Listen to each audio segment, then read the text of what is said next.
नमस्कार विद्यार्थी मित्रांनो, तर आज आपण बघू वर्ग 9वीचा द्वितीय सत्र परीक्षाचा गणित भाग 1चा पेपर तुम्हाला कशा प्रकारे येतो। तर लक्षात ठेवा, हा पेपर राहील तुम्हाला 2 तासाचा आणि नाही का याचे नाही का मार्क राहतात 40। तर यामध्ये बघा, पहिला प्रश्न असतो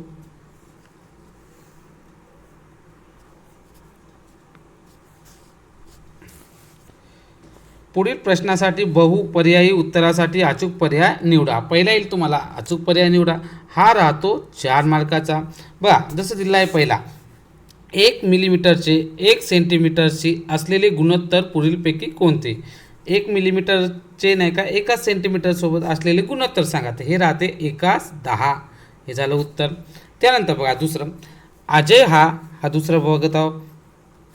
अजय हा विजयपेक्षा 5 वर्षांनी लहान आहे। अजय हा विजयपेक्षा 5 वर्षांनी लहान आहे। त्या दोघांच्या वयाची बेरीज 25 आहे, तर अजयचे वय किती।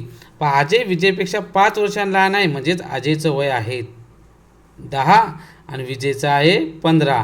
10 आणि 15 किती होतात, 25 वर्ष।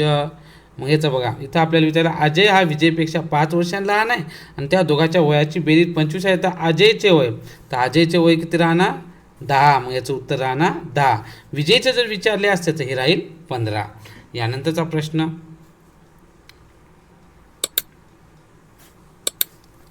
बघा काय म्हणते, एका व्यक्तीने 2017-18 मध्ये मिळवलेल्या उत्पन्नाचे कर आकारणी वर्ष पुढीलपैकी कोणते। म्हणजेच काय, एखाद्या व्यक्तीने जर नाही का 2017-18 मध्ये जे मिळवलेले पैसे आहेत त्याच्यावरचा जो कर केव्हा लागेल, 17-18ला मिळाला त्याच्यानंतरच्या वर्षाला, म्हणजे कुठे 18-19 वर्षाला लागेल। यानंतरचा प्रश्न बघा, चौथा प्रश्न काय म्हणतो, पहा 25 आणि 30 या वर्गाची वरची वर्ग मर्यादा कोणती। मग इथं कोणती पाहिजे तर र आलं, प्रिंट मिस्टेक झाली या पेपरमध्ये। तर बघा 25 आणि 30 या वर्गाची वरची वर्ग मर्यादा, वरची म्हणजे काय, मोठी, छोटी म्हणलं असतं तर 25 आली असते, आणि वरची म्हणलं असतं तर 30, तर याचं उत्तर येते 30। ज्या मुलांनी हा पेपर सोडवला हे ॲन्सर रॉंग आहे, त्याचं ॲन्सर येते 30। यानंतरचा प्रश्न येईल तुम्हाला, बघा कसा येईल, ब या म्हणला पुढील उपप्रश्न सोडवा। तुम्हाला नाही का पुढील उपप्रश्न सोडवायला राहतील। बघा हा राहील तुम्हाला कोणतेही 2 सोडवायला लागेल आणि हा राहील तुम्हाला 4 मार्कासाठी। तर बघा काय राहील, पहिलं पुढील गुणोत्तराचे शतमानात रूपांतर करा। याचे तुम्हाला नाही का शतमानात रूपांतर, आता शतमानात कसे रूपांतर करायचे तर सोपं आहे, काय 37 इथं नाही का किती आहे 500, आणि लग नाही का शतमानात करायचं म्हणून नाही का गुणले किती करायचं 100। असं जर केलं तर तुम्ही पूर्ण सॉल्व करून बघा, तर काय होणार 0 0 कॅन्सल, याने याला जर नाही का डिवाईड केले, हा 0 कॅन्सल झाला, याने याला जर डिवाईड केलं तर तुमचा ॲन्सर येते 7.4%। तर हे झालं या पहिल्या प्रश्नाचं उत्तर। आता बघू आपण दुसऱ्या प्रश्नाचं उत्तर। बघा दुसरा काय म्हणतो, x + y = 7 म्हणजे x + y = 7 या समीकरणाच्या 2 उकली लिहा। आता 2 नाही, याच्या कितीतरी येतात, हजारो उकली येतात। सोपं आहे, यात x आणि yच्या जागी अशी काहीतरी किंमत ठेवायची, त्याची बेरीज किती आली पाहिजे 7। सोपं आहे, तसं xच्या जागी आपण 2 ठेवू, y जागी 5, आपल्याला काही कोणतं ठेवू तर 7 आली। किंवा तुम्हाला जर वाटलं xच्या जागी की नाही का 4 घ्या, yच्या जागी 3 घ्या, किती आले 7, असे कोणतेही घ्या, फक्त त्याची बेरीज किती आली पाहिजे 7। असे हजारो ॲन्सर येतात याचं। अशा प्रकारे या दुसऱ्याचं उत्तर झालं। यानंतरचा तिसरा प्रश्न, आता झाला आहे दुसरा, तिसरा बघू, 25 आणि 35 या वर्गाचा वर्गमध्य कोणता। याचा आपल्याला काढायचा वर्गमध्य। तर वर्गमध्य काढायचा फॉर्म्युला खूप सोपा आहे, काय, खालची वर्ग मर्यादा किती आहे 25 प्लस म्हणजे अधिक वरची वर्ग मर्यादा किती आहे 35 आणि किती आहे, याला भागिले किती करायचे 2। या दोघांची जर तुम्ही जर बेरीज केली तर या दोघांची बेरीज किती होणार 30 50 60, म्हणजे किती येते याचा ॲन्सर 60 भागिले 2 दशाल तसा, याने याला जर केलं तर तुमचा ॲन्सर येते 30, म्हणजे याचं उत्तर किती येणार 30। म्हणून या वर्गाची वर्गमध्य कोणता, 25 आणि 35चा वर्गमध्य कोणता, तर कोणता आहे 30, याचं उत्तर येते। यानंतरचा प्रश्न बघा, चौथा प्रश्न काय म्हणतो, पहा हे दिले आहे तुम्हाला 19 19 15 20 25 15 20 15 या सामग्रीचा बहुलक कोणता। बहुलक म्हणजे काय, मॅक्झिमम वेळा नाही का रिपीट होते, तो सर्वात जास्त रिपीट झाला, तर मॅक्झिमम वेळा कोणाला आहे पहा, इथे एकदा 15 इथे एकदा 15 आणि इथे 15, म्हणजे 15 3 वेळा आला, बाकी कोणता 19 नंबर फक्त 2 वेळा चालला आहे. त्यानंतर 20 नंबर 2 वेळा, मग जास्त वेळ कोणता रिपीट झाला 15, म्हणून याचं उत्तर आहे ना किती येणार, याचं 15 उत्तर येणार आहे. अशा प्रकारे आपला हा प्रश्न झाला. आता समोरचा प्रश्न बघू आपण. सेकंड प्रश्न काय म्हणते, खालील कृती पूर्ण करा. कोणते 2 सोडवायचे 4 मार्काचे. तर या टाईपची तुम्हाला कृती दिलेली आहे आणि हे तुम्हाला ते रिकामी जागा दिली आहे. हे रिकामी जागा फक्त भरायच्या होत्या. तर मी बघा इथे मी कशा प्रकारे इथे सोडून दिलेलं आहे. अशा प्रकारे ही कृती पूर्ण करायची होती. यानंतरचा प्रश्न हा दुसरा, याचा वरचा क्वेश्चन थोडासा कट झाला वाटते. तर काय नाही, 2 समीकरण दिले होते. पहिलं समीकरण हे दुसरं समीकरण, पहिलं समीकरण आणि दुसरं समीकरण. हे पहिलं आणि दुसरं समीकरण घ्यायचे होते.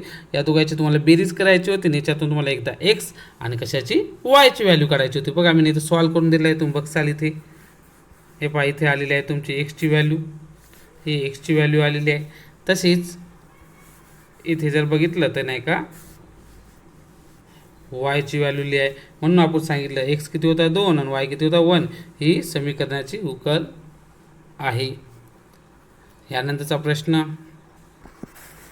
बघा. आता समोरचा प्रश्न काय, 35 ते 40 या वर्गाचा वर्गमध्ये काढा. आता वर्गमध्ये काढायचा आता आपण फॉर्म्युला बघितला होता. काय होता वर्गमध्ये, म्हणजे काय, खालची वर्गमर्यादा प्लस म्हणजे अधिक वरची वर्गमर्यादा भागिले 2. खालची किती होती, हे इथे दिलं आहे 35 आणि वरची किती आहे 40, म्हणून इथे 40 भागिले 2. पुन्हा या दोघांची बेरीज केली तर 75 भागिले 2.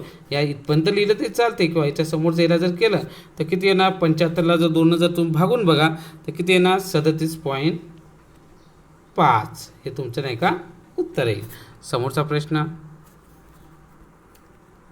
हे आलेला आहे 37.5. समोरचा प्रश्न बघा काय म्हणते, 4 उपप्रश्न सोडवा. दुसरा प्रश्न प्रत्येकी 2 मार्क. किती मार्काचा, 8 मार्काचा. ते पहा इथं तुम्हाला दिलं आहे, जर हा पहिला प्रश्न दिला आहे या प्रकारे आणि X plus Y plus Z is not equal to 0, म्हणजे एक्स अधिक वाय अधिक झेड बरोबर नॉट इक्वल टू, म्हणजे हे बरोबर नाही 0, तर प्रत्येक गुणोत्तराची किंमत 1 आहे असे ठरवा. अशा प्रकारचा क्वेश्चन आहे. याचं तुम्हाला आन्सर काढायचा आहे. समोरचा प्रश्न बघा. आता मोठे क्वेश्चन आहे, सॉल्व करून नाही देणार कारण की व्हिडिओ खूप मोठा होऊन जाईल. नेक्स्ट पहा काय म्हणते, एका पाकिटात काही 5 रुपयाच्या व काही 10 रुपयाच्या नोटा आहे. नोटाची एकूण किंमत 350 रुपये आहे. 5 रुपयांची नोटाची संख्या 10 रुपयेच्या नोटाच्या संख्येच्या दुपटीपेक्षा 10ने कमी आहे, तर 5 रुपयांच्या किती नोटा आहेत, म्हणजे 5च्या नोटा किती आहेत हे आपल्याला या प्रश्नात काढायचं आहे.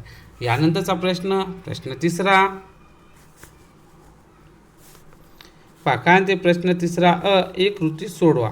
कोणती एक कृती नाही का तुम्हाला सोडवायची. जसं पाहिजे दिलं आहे, प्रियंका व दीपिका यांच्या वयाची बेरीज तुम्हाला 34 वर्ष दिलेली आहे. प्रियंका दीपिकापेक्षा 6 वर्षांनी मोठी आहे, तर त्यांची वय काढा. मग इथं तुम्हाला दिलं आहे खाली कशा प्रकारे काढायचं. इथं समीकरण दिलं आहे, मी सोडून दिलं आहे. अशा प्रकारे नाही का तुम्हाला हे सोडवावं लागेल. तर बघा शेवटी आलेलं आहे प्रियंकाचे आजचे वय, बघा शेवटी आले आहे प्रियंकाचे आजचे वय 20 वर्ष व दीपिकाचे आजचे वय 14 वर्ष आहे. समोरची दुसरी कृती बघा.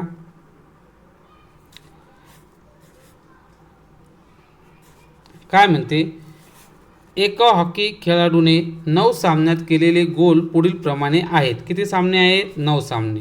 मग पहिल्याच्या 5 4 0 2 2 4 4 3 3 असे केले आहे. कोण काढा, मध्य काढा. यावरून मध्य काढा. मध्य काढायचा सोपा आहे. दिलेली सामग्री किती आता 1 2 3 4 5 6 7 8 9 आहे, म्हणून इथं लिहिणार आपण 9. त्यानंतर नाही का आपल्याला बघा इथे आता काय करायला लागेल, 9 आहेत म्हणून हे 9 तर इथं जशाल तसे आले. आता या सगळ्याची बेरीज किती, 5 × 9 11 13 13 17 17 किती वर 21 21 24 27, मग इथे ना 27. मग पुन्हा आता समोरचं बघू, इथपर्यंत आला. आता इथं 27 आहे आणि खालचा 9 इथं जशाल तसा येईल. खालच्या डब्यात आता जागा नाही, 9 नेरा जर भागलं तर 9 3 27. अशा प्रकारे तुमचं उत्तर येईल 3. समोरचा प्रश्न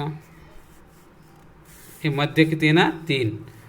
समोरचा प्रश्न कोणता आहे, खालील 4 उदाहरणापैकी 2 उपप्रश्न सोडवा. 4 दिले राहतील त्याच्यापैकी 2 सोडवायचे आहे. सोपा आहे. गणिताच्या गृहपाठात 7 ना मिळालेले 100पैकी गुण पुढील प्रमाणे आहे. म्हणजे काय गणिताचा गृहपाठ दिला आहे त्याच्या 7 विद्यार्थ्याला जे मिळालेले मार्क आहे 100पैकी पुन्हा असे आहेत 99, 100, 95, 100, 100, 80, 90 यावरून मिळालेल्या गुणाचा बहुलक काढायचा. याचा काय काढायचा? बहुलक काढायचा. त्यानंतर समोरचा खालील एक सामायिक समीकरणे सोडवा. हे एक सामायिक समीकरण सोडवायचे आणि x आणि y ची व्हॅल्यू म्हणजेच किंमत काढायची आहे. त्यानंतरचा तिसरा प्रश्न बघा. अशा प्रकारे दिला आहे 23 - x म्हणजे काय 23 - x.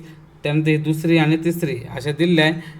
हे मध्य प्रमाणपद आहे तर x ची किंमत काढा. जर मध्य प्रमाणपद असेल तर x ची किंमत काढायची आहे.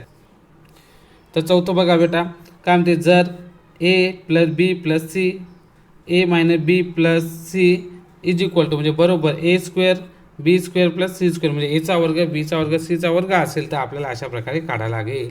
हे दाखवायचं आहे आपल्याला. तर ABC ह्या संख्या अशाप्रमाणे दाखवायच्या. यानंतरच्या समोरचा चौथा प्रश्न काय म्हणते, खालील 3पैकी 2 उपप्रश्न सोडवा. कोणते 3 आहेत त्यापैकी नाही का कोणते 2 सोडवायचे 8 मार्काचं. बघा हे अशा प्रकारे पहिला, हा दुसरा, हा तिसरा या 3पैकी कोणते 2 सोडवायचे आहे. यानंतरचा समोरचा प्रश्न पाचवा प्रश्न, खालीलपैकी एक उपप्रश्न सोडवा. 2 देतील 2पैकी 1 दे. जसं इथं दिलेलं आहे हा पहिला जे एक स्पर्धा परीक्षेत 60 प्रश्न होते. प्रत्येक प्रश्नाच्या बरोबर उत्तराकरिता 2 गुण आणि चुकीच्या उत्तराकरिता ऋण 1 गुण देण्यात येणार होता. यशवंतने सर्व 60 प्रश्न सोडवले तेव्हा त्याला 90 गुण मिळाले. तर त्याची किती प्रश्नाची उत्तरे चुकली आहे हे आपल्याला काढायचे होते. किती प्रश्नाची उत्तरे चुकली आहे. त्यानंतरचा समोरचा प्रश्न या समोरचा अशा प्रकारे प्रश्न दिला आहे असा सोडवायचा. तर अशा प्रकारे आपला हा पूर्ण पेपर पूर्ण झाला आहे. तुम्हाला अशा प्रकारेच 9वीचे 10वीचे जर व्हिडिओ पाहिजे असेल तर आपल्या चॅनलला एकदा लाईक करा, चॅनलला सबस्क्राईब करा आणि बेल आयकॉनला क्लिक करा, ज्यामुळे तुम्हाला नवीन जे व्हिडिओ येतील ते नाही का तुम्हाला मिळून जातील. ओके बेटा, थँक्यू.